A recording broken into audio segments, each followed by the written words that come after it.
This is a Sports Catastrophe production. Hey there, Heather Ho there. It's Jeff Cutter down and welcome you to another Sports Catastrophe birthday boy. No, we're not doing that. It's not a birthday boy, it's a birthday girl. On this March the 6th, it's a birthday girl. And she is a legend in Poland. She's won 20 WTA Tour titles, that's the ladies' tour, 2 doubles titles, and was number 2 in 2012.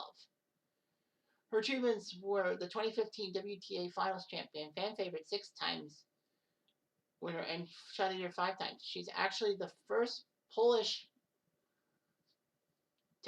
women's tennis player, or no, I think man or woman, in the open air to reach a major singles final, and that was 2012 at Wimbledon. The first to win the WTA Finals and the first to have a WTA singles title, that was in 2007. And won the Hopman Cup for Poland in 2015, which is the mixed singles with a guy and a girl. Anyway, she was just impressive and all that. And 8 times she was top 10 in the world. I mean, she's one of the best tennis players never to win a major. I mean, come on, you gotta do that. I mean, she's back up with Iga Swiatek. But anyway, yeah, so she's a legend. And she retired at age 29 in 2018 from professional tennis. So she's 34, and I will probably butcher this, so I have to have Wikipedia tell you the thing. Here we go. Agnieszka Radwanska. So that's how you pronounce her name. Of course, me being of English origin, I don't know much about the Polish language, and my sister-in-law will probably beat the tar out of me if I screw that up. Anyhow, so anyway, she was born in Krakow and played tennis at age 4 after her father introduced her to the sport. Her younger sister Ursula was also a tennis player.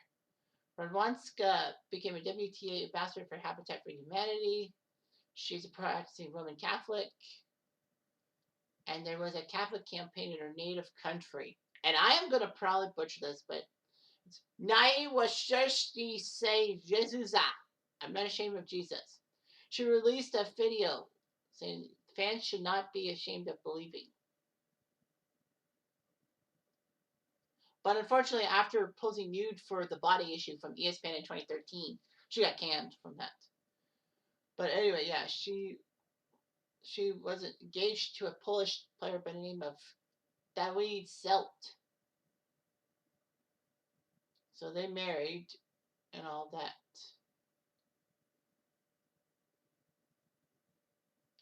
So anyway, she has her first child. She has a son. So she was good. She won the 2005 Junior Grand Slam against Tamira Paszek of Austria and took home the 2006 Junior Grand Slam final of the French Open against Anastasia Pavlyuchenkova.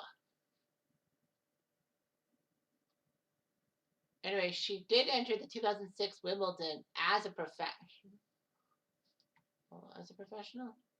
Yeah, as a professional. But lost to Kim Clijsters in the 4th round, or the final 16, if you will. So she did quite well. So anyway, she took part in the 07 Australian Open, losing to Ana Ivanovic. But she won the Nordic Light Open, taking down Farah Dershunova in August 2007, becoming the first Polish woman to be a WTA winner. She ended up losing in the 4th round to Shamira Pierre in the US Open. She got to the quarterfinals in 2008 of the Australian Open, losing to Daniela Hanchilova of Slovakia. She got to the quarterfinals at Wimbledon that year, losing to Serena. At the Olympics, she lost to Francisco Schiavone in the 2nd round. She got to the 4th round of the US Open, losing to Venus Williams.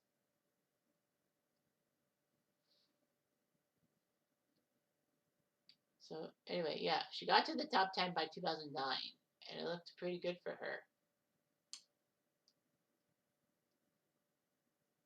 In 2012, she got to the Wimbledon final. So that was huge. Her first round match was against Rybnikova of Slovakia, 6-3, 6-3. She wins. Remember, in ladies' matches, it's the best of 3 sets, not 5, like the guys. She took down Elena Vesnina 6-2, 6-1 of Russia, while Radwanska was the 3 seed. She took down Englishwoman Heather Watson 6-love, 6-2, and then beat the qualifier Carolina Giorgi 6-2, 6-3. In the quarters, she took down number 17 seed Marina Karalenko 7-5, 4-6, 7-5, then faced Angelique Kerber, who she beat in straight sets to get to the final against Serena. Do I really need to give you the second name? But anyway, Serena Williams beat Azarenka, so it was Radwanska Serena in the final. Radwanska won the second set, but lost the third set to lose the Wimbledon crown. I mean, it was just amazing. She actually was the flag bearer for Poland at the 2012 Olympics, but losing that tournament to Julia Georges in the first round. She was close to being the world number 1 and all of that. But she won 3 WTA titles in 2013, got to the semis in 2014 in Australia, but lost to Sibakova. So, anyway. You know, she did decently and all that. She won the WTA finals in 2015. She was drawn in her preliminary round with Simona Halep, Maria Sharapova, and Flavia Pennetta. She did lose to Sharapova, but beat Halep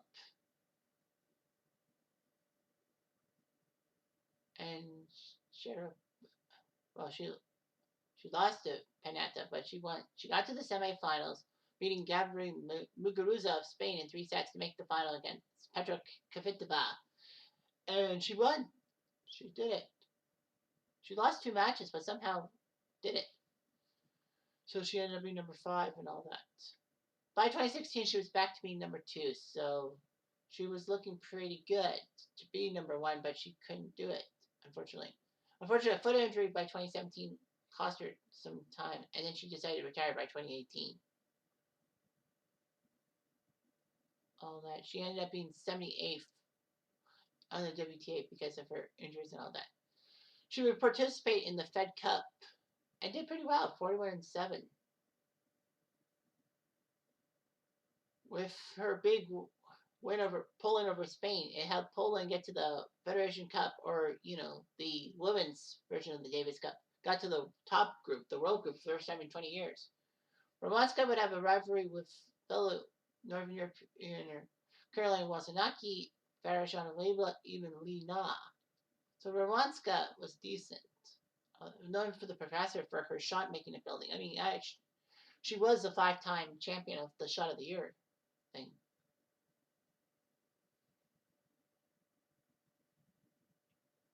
Anyway, yeah, she was known for her charity towards Habitat to Humanity and all that.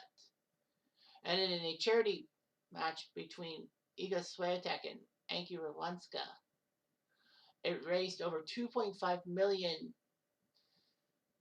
Polish dollars, aka 500 million, half a million euros for UNICEF and all that. So yeah, she did quite well. Okay, she did okay, though, too, being the shot of the year and all that. So yeah, so she didn't ruin Polish tennis. I mean, Iga Swiatek has brought Polish tennis to the forefront. But, it just is what it is. I would give you a traditional Polish greeting, but of course, I can't speak well, and my sister-in-law will probably have my butt for that. You can count on that. Anyway, I'm Joe Diamond, and I do.